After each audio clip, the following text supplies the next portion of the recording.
it is so important for people in Web3 to be able to own their data, and all the Web2 applications and websites, they gave us free access to their portals and websites, and like, gathered all our data and sold it for um, tons of tons of millions of dollars, I guess, right? And like that's exactly what you're trying to change. So you have that Web3 mentality.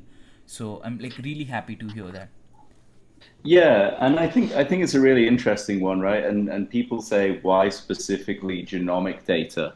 And there's a few reasons, right? Why not Facebook data? A, there's lots of projects that are looking at monetizing the your data in certain ways. So I think Facebook is an interesting one, and you can find out the average value of a Facebook user to Facebook, and they'll say, it's $50 or whatever for the lifetime of the person. But I think what's really interesting now about genomic data is we can put a price tag on how much people are asking to query it. And the reason that is if you look at clinical trials, how much clinical trials cost, if you just take one very abstract idea, which is if we say right now, how many people on the planet are going to get long COVID, right? Nobody can answer that. Nobody can answer that because you have to, the way in which you answer it is to look at everybody's genome and say, in your genome, do you have this sequence of letters? And if you have this sequence of letters, it means you have these genes, and these genes are associated with long COVID. So you could very quickly, if you had your genome in your pocket, just ask a question of it, do I have the long COVID markers, yes or no? And the CDC or anybody who wants to ask these questions, the WHO could ask everybody on the planet very quickly. You get a notification on your phone. The World Health Organization wants to know if you express these 3 genes, and they'll give you $20 to find out whether that's true. Do you want to grant them access? So you can't do that today, but with the technology that we've built, you would be able to do that. And so the second really important part of information here is a lot of people say, well, I've heard of 23andMe and I've heard of Ancestry.com, but I'm not going to get my genome sequenced. And it's not true. Everybody on this call right now will get their genome sequenced in their lifetime. We've gone from 1 in 2001 to projected to be 1.6 billion people having their genome sequenced by 2025. The question is, though, who has sequenced it and what are they doing with it and where does it live? Because right now you don't have control over it. So to ask you a very basic question, how is it done? How is what's the test like? Yeah, it's a simple one, and COVID has made us all very aware of like testing at home and things like this. So in order to get your genome sequenced today, you spit in a tube and you send it off, and it gets put in a machine. The machine pumps out a 100, 200 gigabyte file that's just ACGT, and that is your genome. That's how it works. So there are multi-billion-dollar sequencing companies out there. That's pretty cool. So why are you doing this via a blockchain? What's the purpose? Exactly. So there's a few reasons. One of which is the security, in the fact that so as I've mentioned in previous calls and things like that, we partnered with AMD, the hardware company, because they have some very interesting encrypted vault technology that we started using, and they were very interested in the use case, so we partnered with them. The question then is, well, if this is your most private data and you're going to be granting access to people, it needs to be done transparently. I need to be able to see, A, that it's secure and that only the things that I'm told are being done to it are being done to it. And if you're a pharmaceutical company and you say, I'm going to ask everybody that question, I want to know whether they have the genes that are associated with long COVID. So you get a notification on your phone, Dheeraj, saying, Pfizer wants to know if you have these genes. They'll give you $50 to ask that question. And you can deny it, or you can say, yeah, sure, that works for me. And so there's a computation that runs inside your AMD vault that asks that question. So we need to prove that we've asked that question of a person. We need to prove that that person has granted permission. All of this needs to be auditable. And so the best way to do that is on a distributed ledger that can't be hacked, right? So that is why we first got interested in Ethereum and the Ethereum blockchain. The second thing there is on the auditability of this and making sure that everybody, this is all transparent. That's where it got interesting for us to use the blockchain when we went through the consensus incubator in 2019.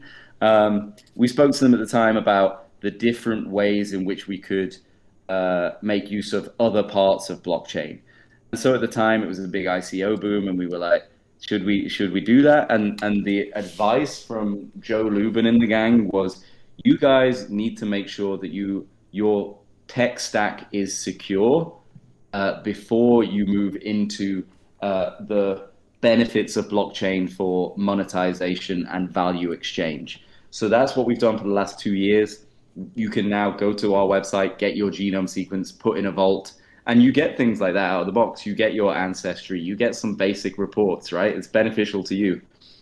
But then the next phase is, okay, how do we make it so that people can ask questions of your genome, and how can you get that value in a way that's A, legal, B, provable, and C, secure? Awesome. So I think you spoke about, like, how is it legal? So I want to ask you about the legalities of this. Like, how legal, how illegal, what are the gray areas you're doing this?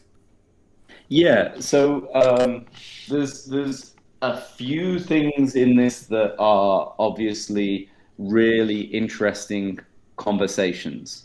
So the priority for us, one of the big gaps in the market is that there's lots of people who would be interested in selling access to their data because they're interested in money, right? So you want to make sure that people are not doing things that they shouldn't do for money. So the first priority is to make sure that they can't give away too much information that reveals their identity or puts them at risk. So there's lots of ways in which you can do that. But secondarily, there's an interesting kind of geopolitical bent here in that pretty much every country on the planet has a national genomic sequencing initiative. If you put whatever country everybody on the call lives in and then genome sequencing in, you will find your national effort. And what they're doing at the moment is a lot of them are just making the data openly available because the technology does not have the nuance in order to grant access. But you do get some countries that are less concerned about their citizens' privacy. But you also get, I mentioned in the call that I had with Gabriel the other day that we've been working with the National Centre for Indigenous Genomics in Australia. So this is a really interesting area in the fact that an exploited population in the past, the indigenous population of Australia, was very much exploited by my fellow countrymen in years gone by. Very shameful experiences, but so they don't want to share their data, and so the researchers want to give them better drugs for heart problems and things like this. But the nuances in the indigenous genome is different to the Australian genome, and so how do you say we'll make it equitable for you in a way that makes sense, so you're not just exploiting the individual? And this is where the next layer of blockchain technology makes it really interesting, because the start point is one person granting access to have a question asked of their genome. But we could say, genomics is a new area for a lot of people. My mum may not understand what's going on with that, the question. There needs to be some level of education around what the question is, or it needs to be explained in very simple terms to some people what this query will do. And so what you can do here is you can start exploring, multi-signature wallets or having one person sign on behalf of people. And it really opens up some very interesting business models. You know, there are some people who have this idea of rare diseases. So rare disease is a misnomer. In Western Europe, there's 30 million people with a rare disease. So some 17% of people on the planet have a rare disease. And it can be anything from, cystic fibrosis to, oh, my bones click. They can be obscure in different ways. But there's lots of people, because there's not a huge amount of people affected by the same disease, there's not a lot of research that's gone into that area. And so there's people who want to give away their data to help the research, and there's people who want to query that data. So there's really interesting models where you could say, okay, the 500 people in the UK who have this disease, you get your genome sequenced, and then you can say the rare disease charity associated with your disease gets all the money that is made from querying your genomes, right? Because if you don't want the money, you want to live. You want to get a treatment for your rare disease, and so it also helps with the education. But there's really interesting new ethical questions about what is appropriate, and that's why we start with individual, most privacy. We start with the very siloed area of the most secure way is to protect at the level of the individual, and then you can go up and start dealing with, nation states and everybody else in between. Yeah, okay, that makes sense. So I have a question on how you query the data. So now let's say a company wants to access some of my information, right? And then I get a notification saying that, hey, you'll get $50 if you give access to 2 of these genes. Correct? That's how it works. Now, as a researcher, let's say I'm a researcher and I want to access these genes. I might not be sure, if these 2 genes are like the one I'm actually looking for. It could be just like a very random gene which we would have never thought about. So if I don't have access to the entire genome, don't you think it will hamper the development in some or the other way, right? Because just to give you an example, I think you said this in Gabriel interview that the Golden State Killer, right, was found out through matching of DNA, but if he didn't give access to the entirety of it, this would have never happened. Right. Which is I'm glad the Golden State Killer got caught, right?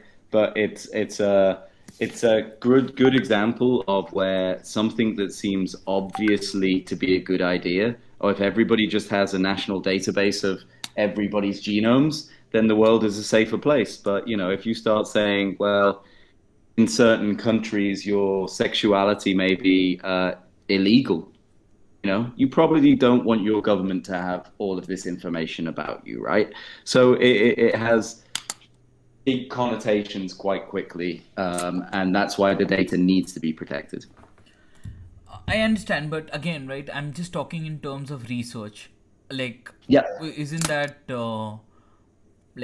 I'm not sure, right? Even because few factors might not be correlated when I'm forming a hypothesis, but you, after doing some research, you get to know hey, that actually is correlated.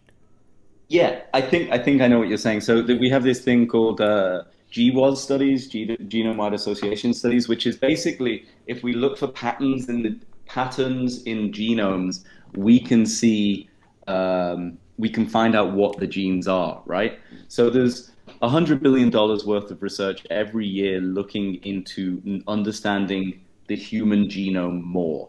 And so you see studies come out every week saying, oh, we can now, identify that this part of your genome is associated with whether you have something like, say, severe asthma or something. So you can start to diagnose people. But in order to do that, you need to do the comparison of all of the genomes. So the good thing on that side of things is, so there was a good one as well. It's, I can't remember the exact name, but they looked at whether people who lived over 100, it called something like supergenarians or something. There's a name for it. Wow. And so they looked at what genes were associated with people who lived very long. And so the easy way to do that, right, is you get the genomes of everybody who is older, and then you look older than 100, and then you look for patterns in the code that don't show up for people, for normal people, for the control. So here's how you identify the research. And so the question is, how do we make it so you can continue to do this kind of research in a way that isn't hindered because of the technology that you put in the way? And so the answer I have to that is that the technology that is being developed to deal with this, and it mainly comes from, insurance companies will share data with each other, but in an anonymized way, in a secure way. And so you can have it run these questions and then come back. The problem with it at the moment, the main technology that is used for that at the moment is homomorphic encryption, and it uses up so much compute that it doesn't work in a fast way. But this is developing very fast, and so you have things like vBloom, PHE-Bloom, which is a similar level of security, but a much faster way. And so the way we think about it is, in the first instance, we allow people to do queries based on the genomic research that's already been done. And at the same time, we're going to be developing the technology stack so you can do things like that. You can run studies like that on the genomes in the vaults as they exist. That's very cool. And I'm like very excited to, because I'm like a curious person, right? Like like to know different things. All right. So you are working with AMD. Can you tell us in short, like, what do you guys are doing with them? Yeah, it's a pretty basic kind of an agreement. They have a blockchain department. They're interested in the space, and they also are doing lots of stuff in, they have a lot of certain cards and things that are interesting to people who are involved in blockchain, but they're also super interested in cryptography. And so the AMD SEVES vaults are the ones that we're using. Because we, back in 2019, when we started doing this, Intel also have a similar set of technology called SGX. And so we could look at having the technology stack run on different protocols. But when we first got some attention from going through consensus and things like that, then AMD we spoke to, and they said, we have a partnership agreement that allows you to get, there's an AMD guy in our Slack that we use for internal day-to-day, and they give us preferential kind of releases of code bases and things like this, but that is the extent of the partnership. It is an official agreement. We're not just making use of AMD technology. It's an official partnership, but we'll see where it goes in terms of where it's most interesting for them. And I think they're interested because, if everybody on the planet is getting their genome sequenced, 1.5 billion people, then if genomes.io can capture a large proportion of that, then that's billions of people using their technology. So it scales pretty well. Very interesting. So it's a win-win for both of you. Yeah. It's I suppose it's like, Amazon give out free credits to startups so that they get hooked on Amazon Web Services, right? Yeah.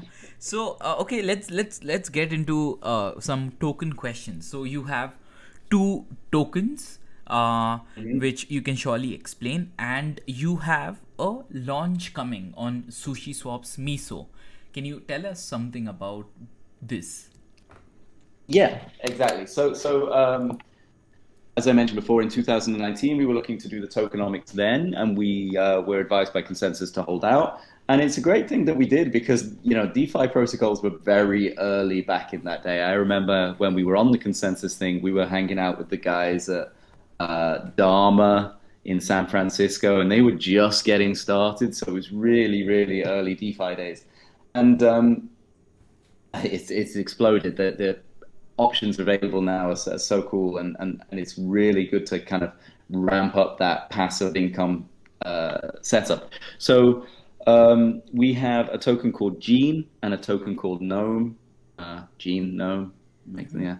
And the gene token is for the efficiencies around value transfer. So what we actually do is we sell when a pharmaceutical company wants to query genomes, we sell them, or they give us cash and we buy gene tokens for them.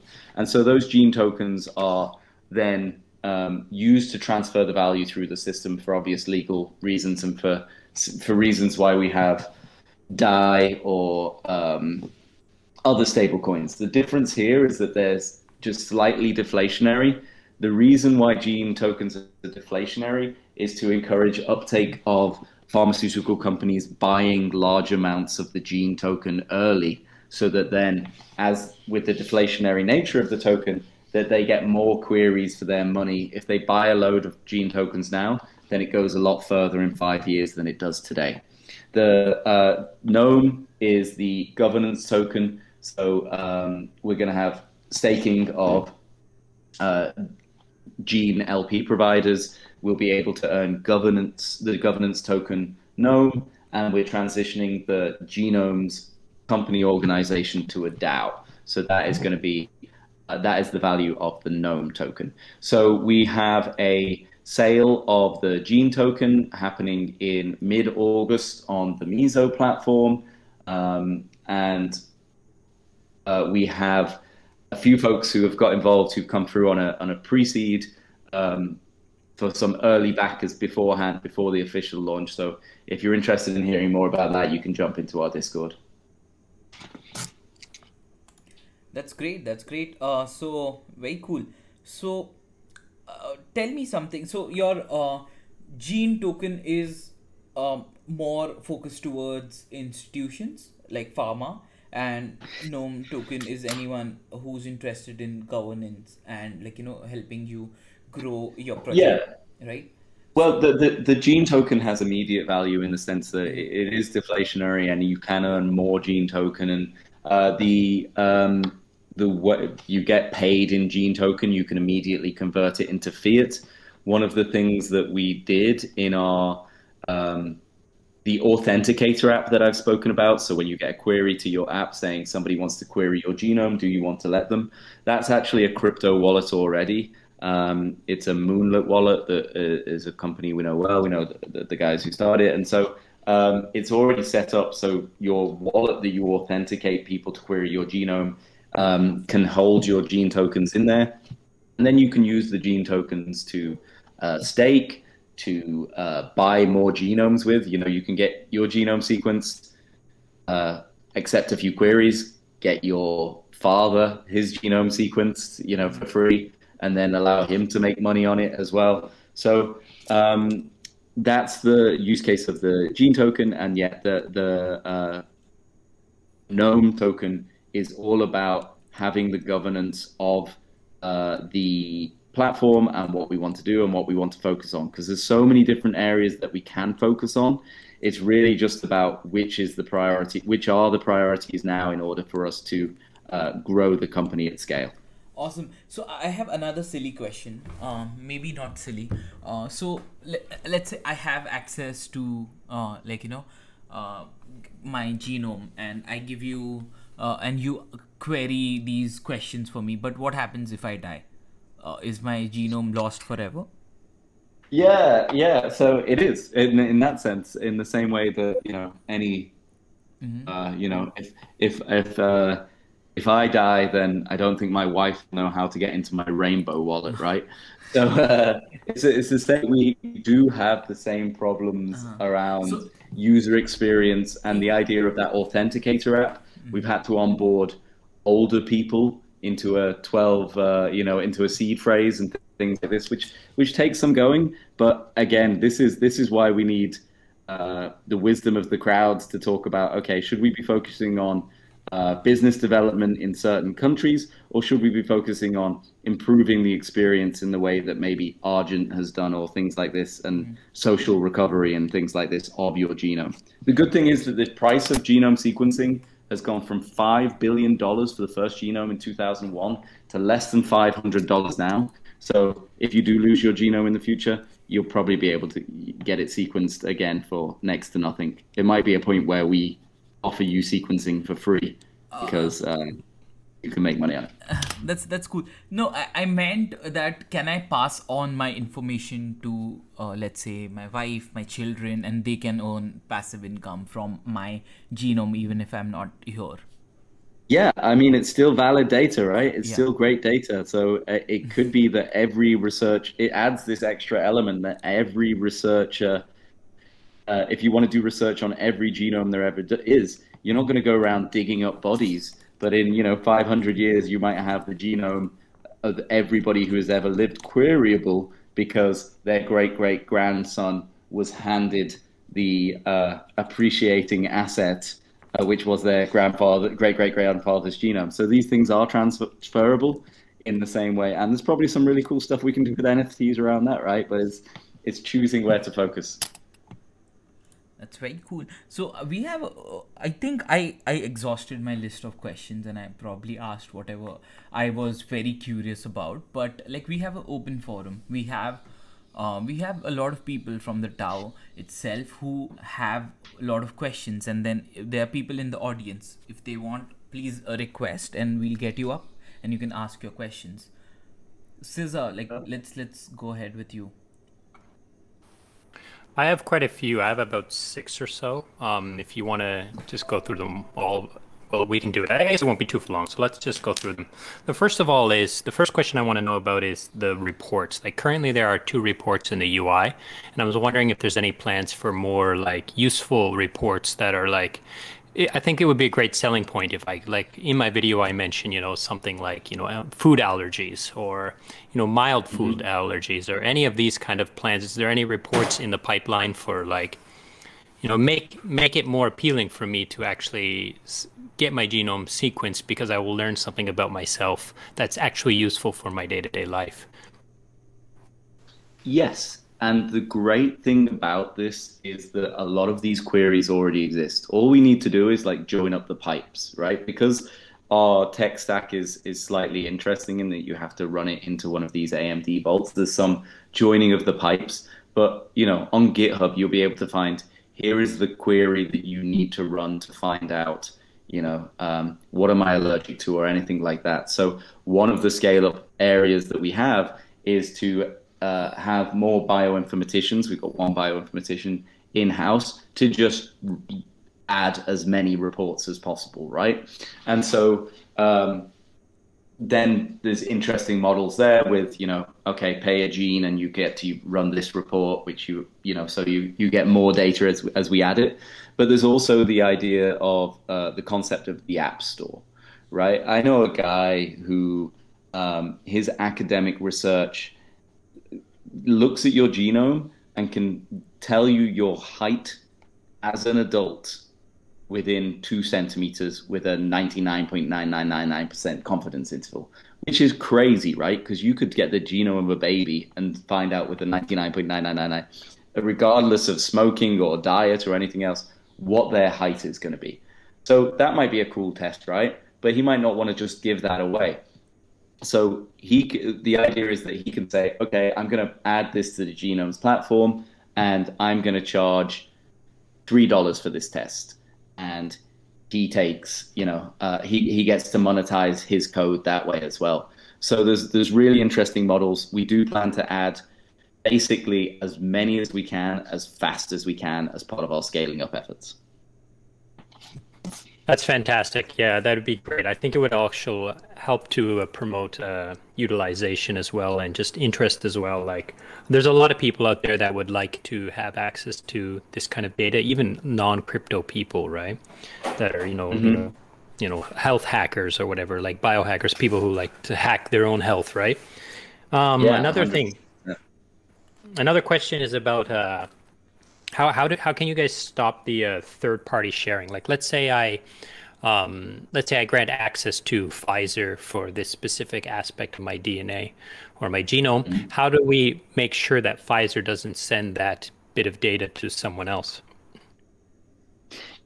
Yeah, so this is really kind of where the space is going, right? So there's this idea of what is the situation today and what is the situation that we're starting with. So the situation today is, there's the 100,000 Genomes Project in the UK where they're saying we need more data to do research on, so we will sequence your genome for free and put it on the internet. Right? That's where we are today. UK, it's just anybody can access it. You can go to 100,000 Genomes Project now and access these people, and you can identify them based on their genome. So we've gone the whole other end of the spectrum here, which is nobody can access the whole genome. The one thing you can do is ask questions of it. There's probably some leeway there as to how much information you can give away without it being personally identifiable. There's we met some researchers at the Alan Turing's Research Institute in London who are working on exactly this. What is the maximum amount of information that you can give away about your genome without identifying yourself or without releasing any data that people can use, can identify you from? They started with dog data, which is really cool. And so I do think that there's ways that we won't let people query your genome in a way that will identify you or give away too much information. So the information that GlaxoSmithKline will have about that query will be that person X has this answer, person Y has this answer, but we can prove that they're a real person. We can prove that they legally granted us ethics approval to query their data. So if I understand this correctly, you're not actually giving them the data. You're basically just looking at our genome and telling them the answer. Yes, exactly. The genome never gets exposed. The question goes into the vault, finds the answer, and comes out and says, I have executed the question, and here is the answer. You never know who that vault is. That's fantastic. Okay, the next question is, do you guys have any, like, how's the sales coming? Like you're saying you're gonna get the questions, you're gonna get the customers to, or the companies to pay for the answers to these questions. So I assume that you're already trying to like reach out to some of these companies and kind of set up relationships with them and say, oh, we're going to be able to sell you this data, blah, blah, blah. Do you have any of this kind of alliance already kind of developing, or even some already open?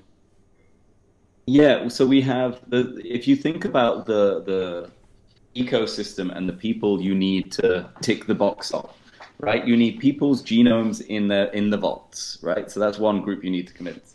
You need people who want to query the data. So that's another thing. And then you have some kind of middle ground, which is organizations that work in the space. So like the 100,000 Genomes Project would be a good client. We could work with them. So in the people into the vaults side of things, in September, October of 2020, we started allowing people to buy their genome sequencing through us, put it in a vault, and have that data and have a few reports run off that. So we're at the hundreds levels of people who have gone through that way. But that's not our path to success, is not at the individual level, it's working with organizations. So I mentioned on the call with Gabriel, we have agreements with organizations who are already doing genome sequencing. The two I mentioned there were the National Indigenous Genomics Center of Australia, who are sequencing 2,000 genomes, and the Armenian Genome Project, who are also sequencing 2,000 genomes. The other area is the pharmaceutical companies. So we've spoken to big pharmaceutical companies, and they said the point at which, so that's 4,000 genomes from those two. They said the point at which we want to start buying is when you have 10,000 genomes. And we spoke to rare disease pharmaceutical companies, and they said the point at which we want to start buying is when you have 10 people with this disease. So naturally, we started talking to rare disease charities, which are organizations associated to give support for people who have a rare genomic disease.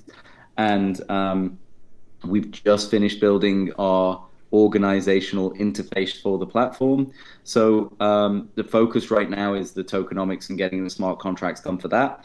And then choosing how we get these organizations onboarded and using some of the funds for business development to have somebody. We're a team of 9, so pretty thinly spread to focus on all of these areas at once. But due to the gene token sale, we're raising funds and we're able to scale up and hire the bioinformaticians to write the tests and the business development folks to work with these organizations and these rare disease charities to get more genomes into the platform.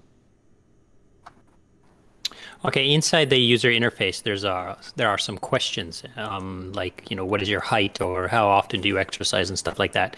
Is this kind of where you're going to hope to get some information about like what diseases people might have? Like maybe somebody has some rare disease and they might disclose that information there, and then you would know that this genome is ticked off one of those boxes for those rare diseases that you require in order to get a client in one of those big pharmaceuticals.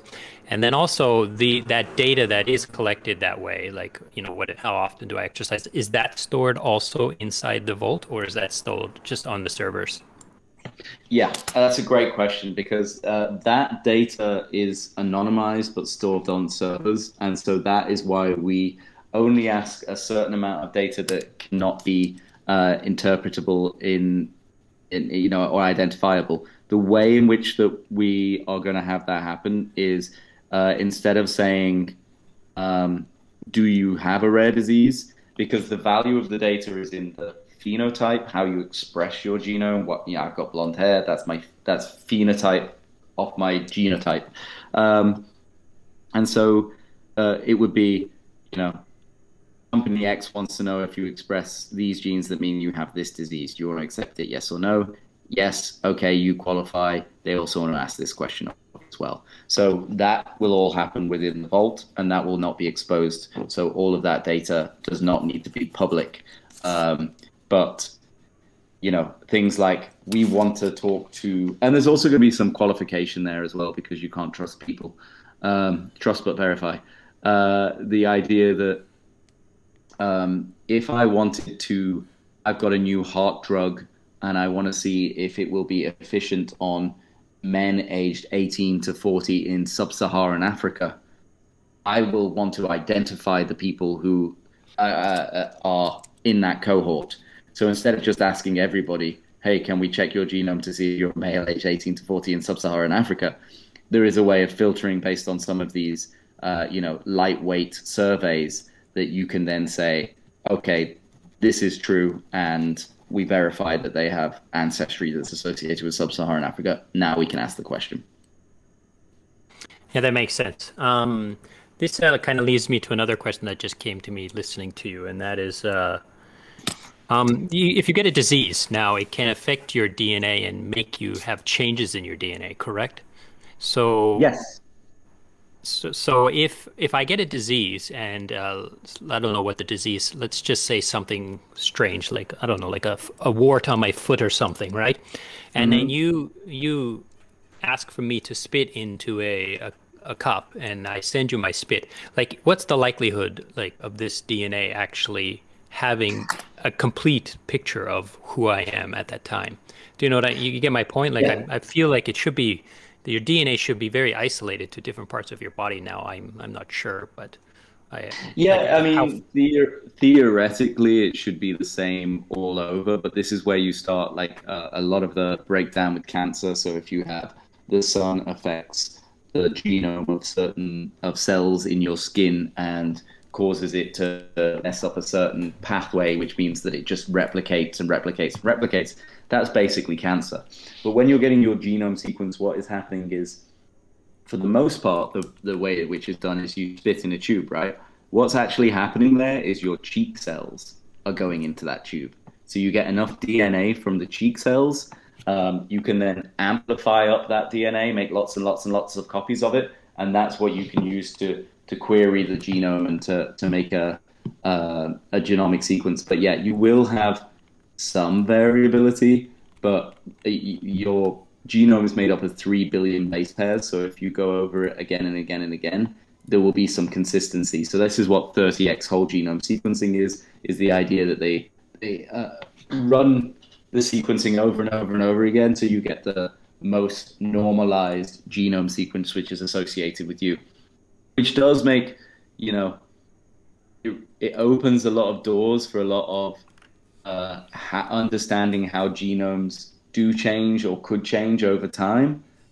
But it's yeah, it's a field that's 20 years old, so it's wild to me, all of these questions. I guess that would also add some value to people who early adopted, because then you could also like, you know, if as genome day, you were saying that maybe you could maybe even in the future actually pay for people to get their genome sequenced.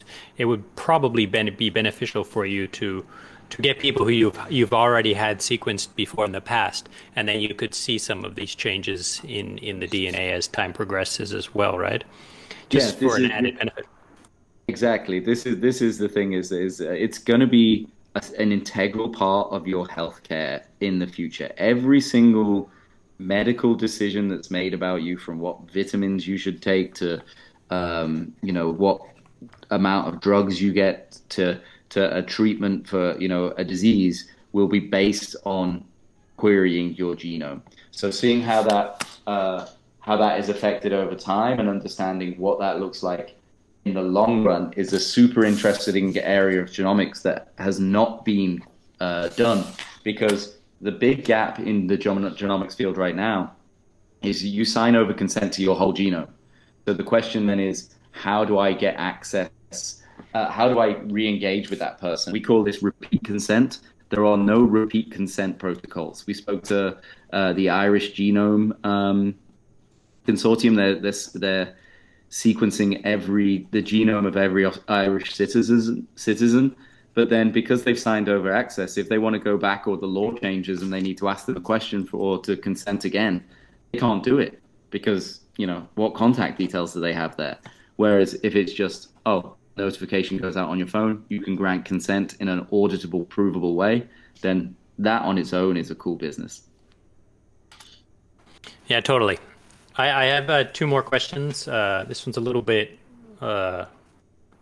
scary, and then I have a nice one in the end. And the scary one is, you talked a lot about like social exploits of DNA, like governments not allowing you to do things like you can't come in the country, can't leave the country, can't get a job, or all of these social exploits. Are there any like natural exploits that like DNA, that pieces of the DNA that, you know, you really don't want somebody to know, like that, like life and death type stuff? Like, I can't really think of anything, but obviously, like if someone wanted to kill you, you know, there's very easy ways to kill you, but like something like, you know, is there anything that's really, really, really, really dangerous in that sense?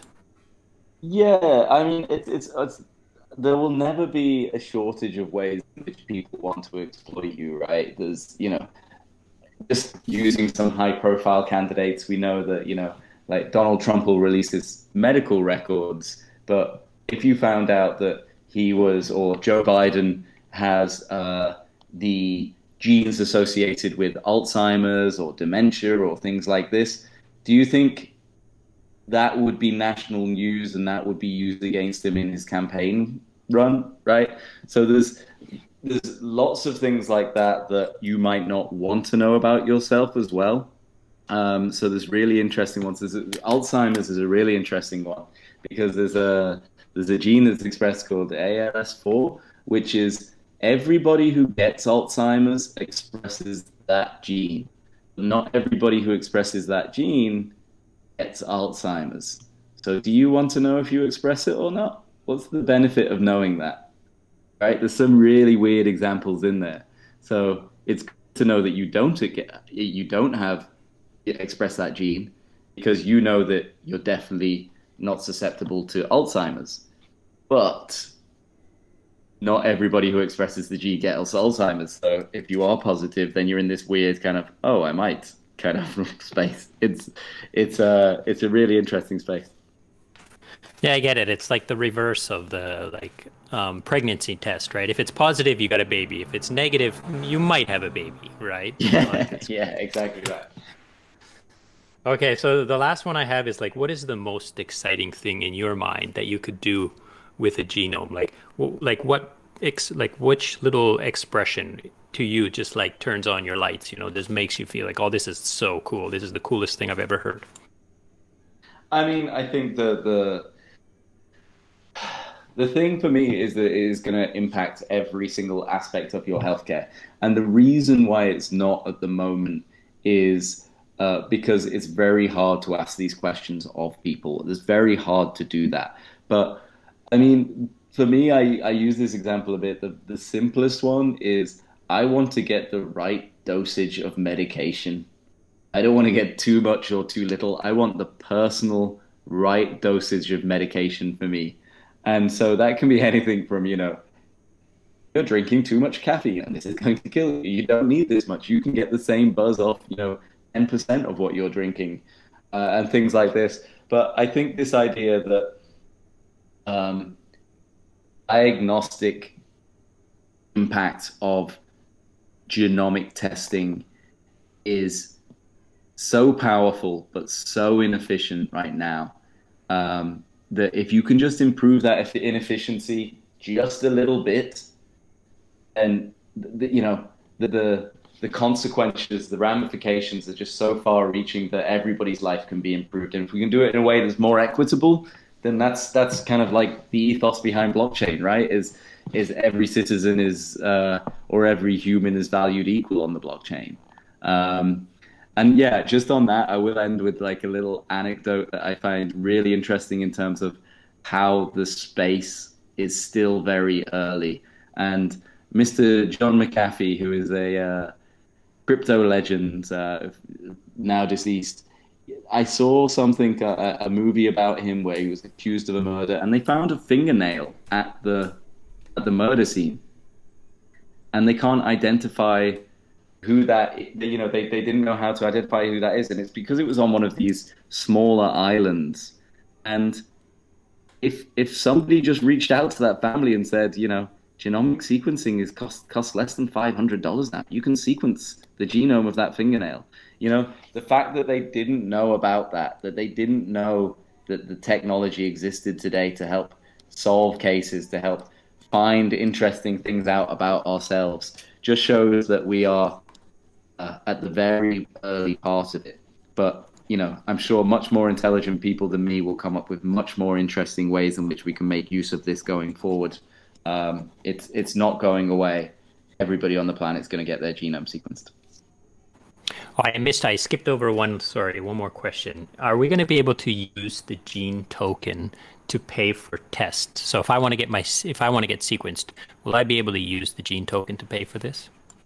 Yeah, and that's exactly it's used as a currency on the platform as well. So you'll be able to pay to get more sequences.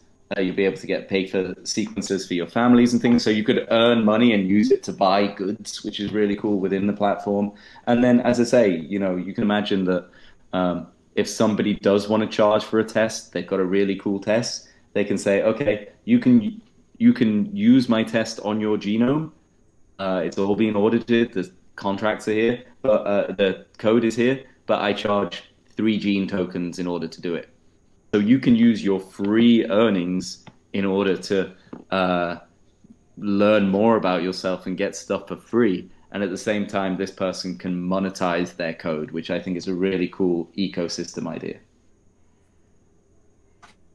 Thanks a lot, man. I was, I had a lot of these questions in my mind for a little while now, and I think you cleared all of them up quite well. I'll hand the mic over to anybody else who has any questions. Feel free. I'm going to sit back and listen now. Thanks.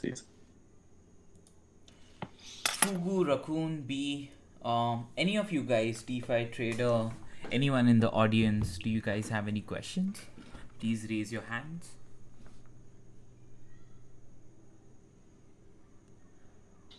I will take that as a no, I guess. Yeah, if anybody does have questions, feel free, go to genomes.io, and our Discord link is on the homepage. Come chat to me, Markio, on the Discord. I'm always happy to chat to anybody and answer any questions. Feel free to DM me anytime. Awesome. Dunks, you're here. Do you have any last question? Yeah, I do. Can you hear me? Yeah. Oh, you can hear me? Yeah. Sorry, this is my first time using this speaker. It's slightly different to the way the normal voice chat works. I just had a question on sort of like a timeline for like a timeline for development, like some of these, like what's sort of like the next kind of thing that's getting kind of released on the platform, something like that. Yep. So that's a really great question. So as the priority right now is the smart contracts for the staking and getting them out, which will be coming in September for the main launch.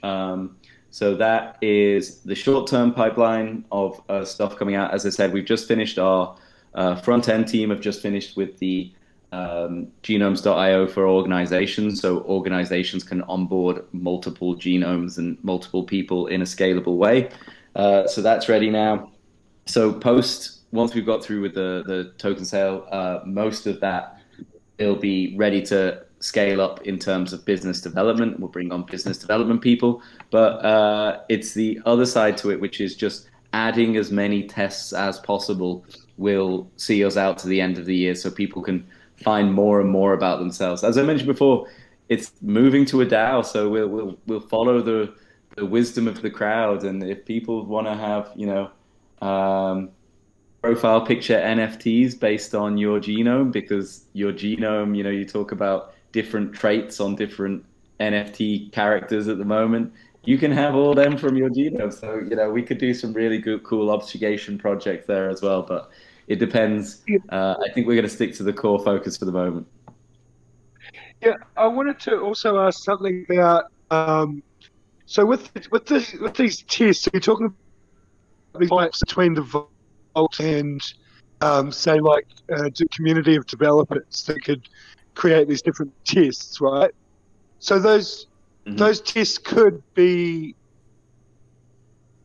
those connectors or that code that I'm not sure exactly how to word it, but that could be open source, or someone could open source that code, or they could charge for it. Like, how does it work with how much of your code base is open source and how much is closed source, and what kind of developer ecosystem could you see like kind of growing out of this? Yeah, so there's a couple of bits in there. The first bit I'd say is actually talking about one of the things that is on the priority of the roadmap is making the documentation available so people can say, okay, I can write, here's a open source library on GitHub that says, that asks the genome a question and returns, a color or something, right? So a color of hair, to keep it simplistic. But so if we make that documentation available, then anyone can start creating these apps. We have the tech stack for it today. So that would be very easy to do. In terms of open sourcing the code base and what we have available, we'll obviously have as much as possible openly available to everybody to do what they want with. If you speak to our developers, they're very cryptographically focused, and you have to balance between what is the onboarding process like and how are we going to get billions of people onboarded onto the platform versus their dream, which is, I trust the AMD vaults, they're auditable, they're secure, but it's still, they're on a server that I don't control. Granted, whoever has access to that control of that server cannot access the vaults either. But the idea is, well, why can't I just have it on my own server in my bedroom, and when I want to connect to the internet, I can connect to the internet. So I think there's a push for some open hardware going on and having your data in-house. There's also this idea around genomics, right? There's a company called Nanopore, which you can buy for a few $1,000s, your own genomic sequencer. So you could go into business of sequencing other people's genomes and having them uploaded to a vault yourself as well. It's a fast-moving space. It's sort of my understanding is that when this DAO comes into existence, which is kind of at the same time that the token launches, there's a kind of there's like a roadmap, and there's because there's so much potential and so much possibility here that basically like some kind of like governance process between like the core team and the DAO, like back and forth, will help to decide which directions to go in, and there could be partnerships with various, like it's sort of there's goals and there's the kind of roadmap and there's a whole bunch of stuff that you know that you can do, and then there's just a whole bunch of other awesome stuff that could happen and probably will happen. Does that sound about right? Yeah, that's it. And that can be anything from like which country should we try and engage with? Where should we have somebody on the ground to start talking to, you know, the Qatari genome project or the Finnish genome project, and where should we focus our attentions? All the way up to, you know, I was watching the Fair Launch summit yesterday, and there's just so much cool stuff happening in the space and so many really cool platforms in order to manage DAOs now that you know, it's exciting every day. Right. Like I'm sort of thinking like when you're talking about like bringing on business developers and stuff like that, or even and just developers in general, like obviously having the token, like I can see, I mean, it's great, it's awesome that there's a reason why you're using blockchain on the genome side, right? Because of privacy and, you know, the things that blockchain allows you to do. But there's also, like, there's some really solid reasons that are more general for just having a token. Obviously, being able to raise funds, but then being able to, like, could you see, how much of the token is kind of set aside for, say, like, for business development or for hiring developers? Like, what's the kind of budget? Like, let's say you do the raise, right? You launch a token and you get, I don't know what the kind of target is. There a target? Like what do you hope to? Or how does that? What do you see? Like, when the token gets released, and let's say it goes pretty well, maybe it goes about as well as you expect it to go. Like, what kind of budgets will you kind of have to play with, like in the first, say, 6 months, and what would you kind of hope to do with that? So that's a great question, because there's obviously questions like that which have come up on this chat, right? Should we focus on what should our next hire be? Should it be Solidity developers, or should it be bioinformaticians to write more code queries? And so the first raise, there's 2 raises that we're doing, and the first one is raising 200 ETH, and the second one has a max cap of 1,000 ETH. And then with that kind of budget, if that sells out, if we do well off that, that's at the point where we can say, okay, genomic sequencing machines, you know, the top end is $1 million for a genomic sequencing machine, right? And so what's interesting is that the whole world of genomic sequencing is built on these Windows interfaces, and there's not a real good level of security there. And I know that it'd be a really interesting pipeline to build is hacking these Illumina machines with an open source operating system, so that everybody can build on something that's not proprietary. And that's something that I think is really interesting for the space, but it requires quite a large budget. So we have plans on what we're going to do in order to make the company succeed, but we are not focused on allocating budget to that at the moment. But if we do really well with the raise, it's definitely an option that we could consider, right? Because it's so cool. In terms of tokenomics, and like the share of kind of control over it, like what % of tokens will the company hold? Yeah, so it's we're trying to do a fair launch. So the governance token itself is only going to be available to people who have contributed to the pre-seed now, or who liquidity provide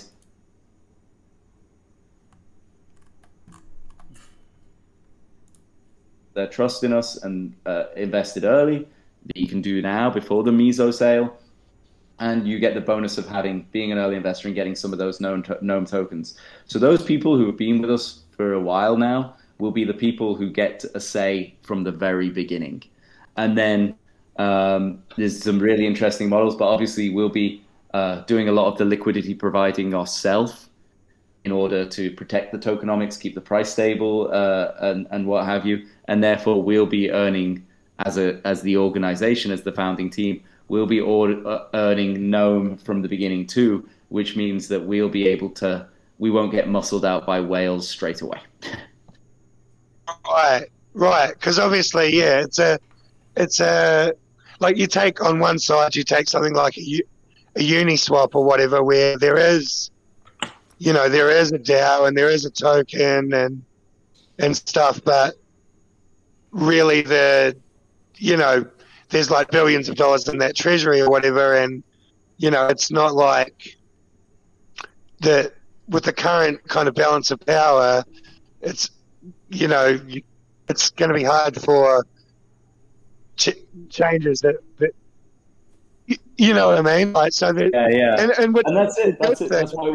That's why we think we should reward the people who've been with us now, who've thought along with the project from this month, as opposed to people who just rush in a year when it's all established, right? So there's good opportunities, and as I say, this fair launch idea, there's lots of moving parts, but I think this is we try and be as transparent and about everything as possible, because I think that's the only way that you can innovate in the space. That's the only way you can earn trust. With the pre-seed, right? So prior to the Miso launch, I just want to get the numbers. I know these numbers are probably obviously available, but I'm just going to ask anyway. So, what percent of the total token supply is getting sold in the pre-seed? Right. So with the pre-seed that's going on now, so we with our, if you go to genome.io/tokenomics, you can see all of the details of the Miso launch. But we had people coming in and saying, hey, we want to invest now. Do we have to wait for the Miso launch? And so we added the benefit of you get Gnome if you do there. So in the Miso launches, it is a maximum of 200 ETH for the first one, which is 12%. So you get it's 167 ETH for every Gene token, which is about a $4 million valuation. And then in launch 2, where we're trying to raise 1,000 ETH, which is 30% of the total Gene amount. So there's 42% of all Gene tokens available during the sales.